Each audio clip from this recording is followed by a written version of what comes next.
Alors, en français, je suis maître Massokhna Kane, avocat de M. Ousmane Sonko,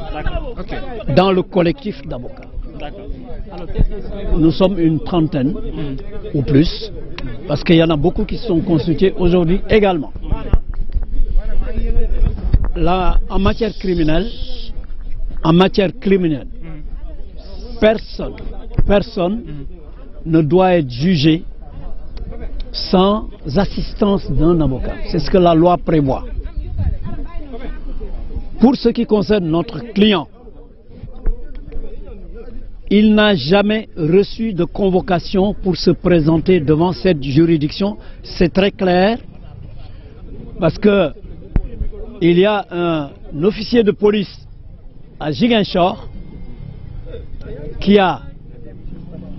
établi un procès-verbal pour dire qu'il a trouvé Ousmane Sonko devant sa maison pour lui signifier qu'il était convoqué devant la chambre criminelle. Et cela date du 11 mai. Du 11 mai. Il a daté son document du 11 mai. Alors que c'est le commissaire Adramé Sarr de Dakar qui, le 15 mai, a constaté dans son procès-verbal qu'il était allé au domicile de Ousmane Sonko et ne l'a pas trouvé. Et qu'il a dû faire recours à l'assistance du commissaire de Ziguinchor, puisqu'il avait appris que M. Sonko était à Ziguinchor. Donc le 15 mai, le commissaire Adramé dit: j'ai cherché Ousmane Sonko à son domicile à Keur-Gorgui, cité Keur-Gorgui, je ne l'ai pas trouvé. Et j'ai fait appel à mon collègue qui est à Ziguinchor pour lui servir la signification. Et ce commissaire-là dit: moi j'ai vu Ousmane Sonko il y a 4 jours. Or, c'est le 15 qu'on l'a requis. Il antidate son document en disant que c'est le 11 qu'il a vu M. Ousmane Sonko. Ce qui est manifestement faux. Donc, voilà comment ça s'est passé. Mais Ousmane Sonko n'a jamais reçu de convocation pour venir à l'audience. Et ça, c'est très clair. Alors, c'est pourquoi aujourd'hui, les avocats sont intervenus pour dire qu'il y avait cet élément, il y avait cette irrégularité d'abord, et il y avait le fait que également, il y avait des conditions de sécurité qui font que M. Sonko n'a pas pu venir, même s'il voulait venir. Mais il n'exclut pas de venir. M. Sonko n'a jamais dit que pour cette affaire, il n'allait pas venir s'il était régulièrement convoqué et si on avait mis sa sécurité, si on a garanti sa sécurité. Voilà la situation. Est-ce que M. Sonko s'est excusé pour son... Évidemment, les avocats ont présenté ces excuses-là, ont expliqué ces motifs. Donc là, c'est très clair. Mais nonobstant tout cela, et contre toute attente, le tribunal a estimé devoir faire table rase de tout ça et retenir l'affaire. Donc en violation de toutes ces règles. Ici est ajouté que Ndeye Khady elle-même, il y a eu des avocats, comme ils vous l'ont expliqué, qui se sont constitués, et donc tout devait concourir à ce que cette affaire soit renvoyée. Parce que le code de procédure pénale dit qu'il faut au moins 3 renvois. Mais alors, où est l'urgence à vouloir retenir une affaire à la première audience? Parce que le 16, c'était une audience simplement de renvoi d'office. Parce que quand les avocats ont voulu parler de renvoi, pour pouvoir prendre connaissance du dossier, le tribunal avait dit non, on ne plaide pas sur aucun motif, c'est un renvoi d'office. Et c'est pourquoi aujourd'hui les avocats ont demandé le renvoi pour prendre connaissance du dossier. Comment peut-on, même en matière correctionnelle, à plus forte raison en matière criminelle, comment peut-on demander à des avocats de défendre quelqu'un qui est accusé sans que l'avocat ne soit mis dans des dispositions qu'il faut pour défendre son client, c'est-à-dire mettre le dossier à sa disposition? Ça, c'est impossible. Ça, même en rêve, un tribunal ne devait penser à cela. Refuser le renvoi à un avocat qui vient de se constituer pour qu'il puisse prendre connaissance du dossier et s'entretenir avec son client sur la stratégie de défense. Ça, c'est violer non seulement les droits de l'avocat, mais les droits de son client également, qu'on a voulu juger dans la précipitation. Résultat, aujourd'hui, tous les avocats se sont retirés. Aussi bien les avocats de Ousmane Sonko que les avocats de Ndeye Khady Ndiaye se sont retirés parce qu'on ne les a pas mis dans les conditions qu'il faut, minimum, pour assurer la défense de leurs clients. Donc, devant cette situation, le président aurait dû, le tribunal aurait dû constituer d'office un ou des avocats à Ndeye Khady Ndiaye au moins, ce qu'ils n'ont pas fait. Ce qu'ils n'ont pas fait, ils lui ont même refusé le droit de s'asseoir parce qu'elle est enceinte de près de 8 mois. Donc, il a fallu que tout le monde insiste pour qu'on l'autorise finalement à s'asseoir. Mais c'est pour dire que, en aucun cas, cette affaire ne devait être retenue aujourd'hui. Maintenant, pourquoi cette précipitation? Alors qu'il y a des centaines de dossiers criminels qui n'ont pas été enrôlés ou qui sont renvoyés tous les jours sur des mois. Pourquoi cette affaire? Parce que c'est une affaire particulière qui concerne un homme extraordinaire, un homme qui n'est pas un homme ordinaire, ce n'est pas un accusé ordinaire. Ça, je pense que tout le monde le sait. Donc, si on veut rendre une justice équitable en respectant les droits des accusés et les droits des avocats pour les défendre, on ne devait en aucun cas retenir cette affaire aujourd'hui. C'est ce qui a expliqué que les avocats sont partis. Votre client, si toutefois le juge a retenu l'affaire et que vous ne serez pas présent dans la salle? Mais non, le risque de toute façon, c'est pas parce qu'on n'est pas présent dans la salle qu'il y a le risque. Cette affaire est manifestement une affaire politique, c'est une commande politique. Donc, il y a des vices de forme et de fond. Donc là, vraiment, je vais laisser mon confrère expliquer en wolof. li ñu mën a jàpp ci audience bi man sama xel déjà dafay dem ci soxna si Khady Ndiaye Ndeye Khady Ndiaye heure bi moom rek a taxaw kanamu chambre criminelle ñu koy attee te Ndeye Khady Ndiaye ci dossier bi dañ koy toppee complice maanaam auteur principal bi neewu fi Ndeye Khady Ndiaye nag ku dëkk Sénégal war nga ko sargal surtout tey jii duma avocat am de mais jigéen moo ñu jur ñun ñëpp te li mu dund depuis ci affaire bi depuis début bi ba tey nii gis nañu lu xew ci salle bi cette dame est à terme maanaam dafa ëmb te incha allah du yàggatul dara léegi yàlla may ko mu wasit mais gis ngeen dafa taxaw avocat yi parce que ñun ñëpp ay avocat lañu ay droits de l'homme am na sax jigéen bi nga xam ne suñu naataango avocat boo xooloon ci dossier bi mais mënu ko muñ ba dafa ñëw def incident ni président mayel kii mu toog ndax jigéen bu wérul la te fi mu toll gis nga ko sonn na mu am incident parce que président bi nanguwul loolu te ñaari soxna yi monté aussi nekk président wax dëgg yàlla xam naa am nañu leen métti mais noonu la ñu demee ba ci fin bi procureur ci boppam nee na waa soxna si mën nga toog ça dañ ne tollument bi nga xam ne bu ñu lay atte yow jigéen ngay waaj a wasin sax duñu tenir en considération mbir boobu te jigéen bu biir bu am problème ci justice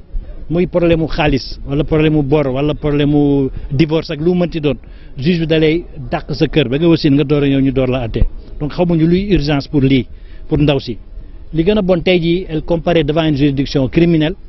avocat mi xool nañ situation bi ñoom ñëpp ñu génn salle bi kenn défendre ko te yoon dafa ne juridiction criminelle mënoo ci taxaw amoo sañ-sañ taxaw ci te amuloo avocat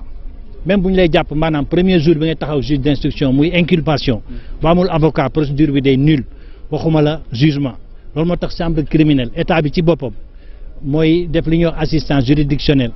di fay avocat pour ñu défendre accusé yi amul avocat donc loolu leer la tey jii de li ñuy dund nii mu ngi nii maintenant nag Sonko Ousmane Sonko képp ku koy défendre en tout cas ñun ñi yàlla def ñu sol robe mu am cofeel ci ñun ñaan ñu assister ko ba fi ñu toll nii man de dama ne sant yàlla bu baax Ousmane Sonko jàppale ko c'est ak procédure c'est une succession de bénédiction maanaam yëpp ay xéwal la parce que liñ ko teg ni mu diisee ni mu ñaawee mais mu toll fii suñu borom bu lay jox ndam fu ko neex la koy jaaralee te ndam mënul weesu lii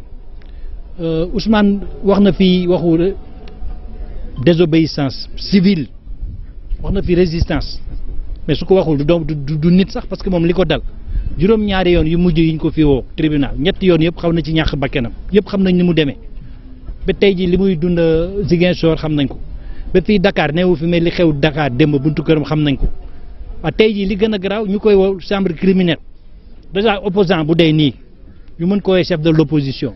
ndax voix yi mu amoon ak doole bi ko yàlla may ci réew mi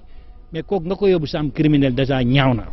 ci condition yu mel nii ci dossier bu ñàkk fayda bu mel nii bu salté bu mel nii bu nga xam amul benn maanaa amul solo te dara du ci dëgg ku ci nekk fii xam nga ni ñi monté complot bi seen bopp nee nañu mbir mi dara amu ci waaw bu ñu tolloo foofu ñu ne par force dañuy atte mais nañ ko rafetal bu ñuy atte c'est pas parce que nit ki dafa woote résistance wala désobéissance que doo ko jox kayit parce que le problème gis nañ fi seen ay naatongo yu ne jot na kayit du dëgg ku ci nekk na nga fàttaliku bésu penc balaa bésu penc sax sa bàmmeel ak bés bi yàlla ne fal yawma la tuzlamu nafsun shay'an wala tusaha non gis ngeen sëñ bi dañuy fontu rek mais li ñu xaar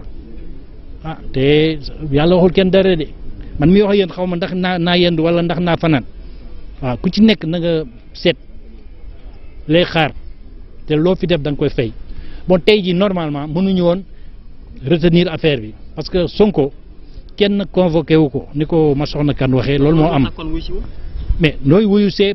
xam nga nit doo wuyu si parce que rajo nga dégg dañ lay attee wala ci journal déedéet dañ lay jox kayit te kayit bi da nga koy décharger wane nañu preuve bi nii que mbir mu pon bu garaaw am na te commissaire bi tey jii toog Ziguinchor ñu koy wax Massaly moo def li ñuy wax un faux du 11 mai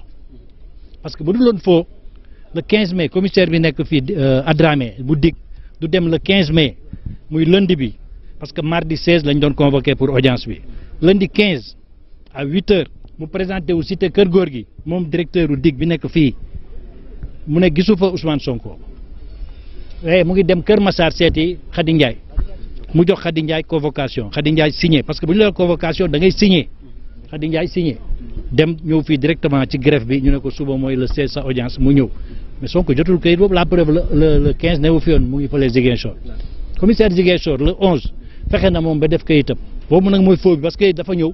décrire na sax këru Ousmane Sonko nee na kër gu weex la mur bi def na presque 2 mètres de hauteur am na sax ay barbelé ce qui est faux parce que ku dem foofu xam nga ne amul barbelé ensuite nee na dama fekk Sonko ci buntu kër gi mu taxaw ci devanture bi ce qui est encore faux parce que Sonko du taxaw foofu même buy jël oto sax du taxaw foofu donc fa la fekk Sonko jox naa ko convocation bi mais convocation bi am ni Sonko inspecteur des impôts intellectuel bu day ni moom signé wu ko moom tam commissaire xamul ni convocation dañ koy signé bon donc amul signature amul dara c'est un faux parce que bu dul woon faux le 11 boobu kon du ñu toog le 15 patron di Adramé bi nekk Dakar dem cité Kër Góor gi ni comme Sonko convoqué guñ ko dañuy ñëw fii pour convoquer ko xam ngeen ni yenn yi rafetul sax moo tax ma ni dañu sant yàlla parce que Sonko li ñu ko def yëpp day xëppu seen kaw dañuy def ay erreurs yi nga xam ni mais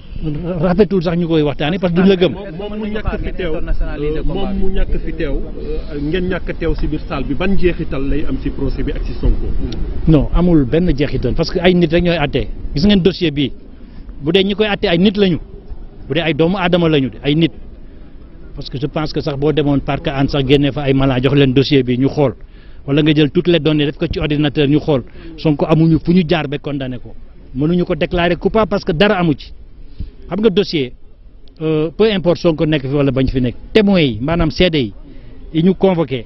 ñoo waroon ñëw ñoom ñëpp seede bu ci nekk rek mën nga régler dossier bi mieux que 50 avocats parce que ñoom li ñu dund ak li ñu fekkee dañuy wax parce que témoins ñaar moo am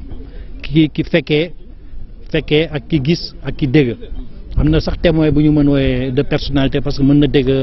mbiru waa ji ne man de lii weddi naa ko parce que diw mënul def lii mais bref ba témoin yi gën a important ñëwuñu mais nan nga bëggee ni da ngay atte affaire bi Sonko ci boppam ku ko atte rek la bëgg ndax bu noonu loolu li mu ñëw fii ci tribunal benn opposant ñëwu ko fii ci tribunal bi dem na ba ñëpp mere nañ ko sax mbokk mi parce que dafa comme leen ko wax borom kër la borom ay soxna la mbokk mi ba ngi dund donc moom li ko gën a ci dossier Adji Sarr bi mooy mu ñëw taxaw. mais est-ce que bokk na ci seen i pexe pour ngeen internationaliser combat bi. non loolu waxatuñ ko parce que combat bi ñun rek newuñu fi am na Sonko am na ay militants partout à travers le monde am na ay avocats yu fi doon ñëw normalement bara dugg Sénégal ñu leen du ngeen fi duggee parce que aussi li ñu waroon bind xëy na am na ay fuite ñu gis ko ñu ne kii bu ñëwee kon day yàq suñu affaire te ñun ku ci nekk am bind nga lu mel noonu lu gën a garaaw tey jii ñun lu ñu bëggoon mooy lii rek ñëw plaider def suñu liggéey mais kii du procès du dara ñi ko xam nag moo tax ñoom ñooy def tout pour que Sonko bañ a ñëw en réalité voilà parce que loolu bu ngeen ko comprendre c'est pas la peine xel nag loolu lay jëriñ da ngay xalaat parce que ñoom est-ce que comparution Sonko arrangé na leen mais bu leen arrangé woon daañ ko jox comparution citation comme ni ñu ko daan def mais bii baaxul c'est parce que ñoo ko def exprès. Merci beaucoup. Voilà, c'est tout. La prochaine étape ce sera quoi aujourd'hui? mu ngi prochaine étape mu ngi ci loxo subhanahu wa taala man xaw ma ko li ma xam rek mooy ni ñu koy atte ni contumace la tudd atte bi baaxul parce que Ndeye Khady Ndiaye amul avocat donc lii du atte kenn mësu ko gis ci àdduna gis nañ fi temps yi mais amul avocat bu génnee amatul avocat te seen avocat yi maa ngi leen di sargal di leen sant di leen gërëm parce que vrai avocat la ñu gis nañu li ñu daj ñun ñu génn ñoom tam ñu ne du ngeen ñu gën a gore ñun tam dañuy génn parce que yéen bu dee auteur principal yéen la ngeen def nii ngeen gedd salle bi ñun dofuñu dañ leen di topp te loolu jar na sant parce que ñoom depuis ñun ñu ngi liggéey non mënuñ ci dara dans la mesure où on n'est pas présent dans la salle mënuñu plaider ne pas plaider c'est une façon de plaider ñu ngi plaider beneen façon ensuite juge yi duñu ay robot ay nit lañ de ay doomu aadama lañu dossier bii c'est pas parce que Sonko newu fi que dañ koy déclarer coupable de parce que ku déglu ndaw si mënuloo wax ñaari baat yu taxaw waaw déedéet bëgguma sax RAS mooy Rabi Adji Sarr mooy rien à signaler waaw moom vraiment honnêtement amul benn problème moom tiituñu ci loolu ñoom ñoo tiit ñi bañoon Sonko jàkkaarloog moom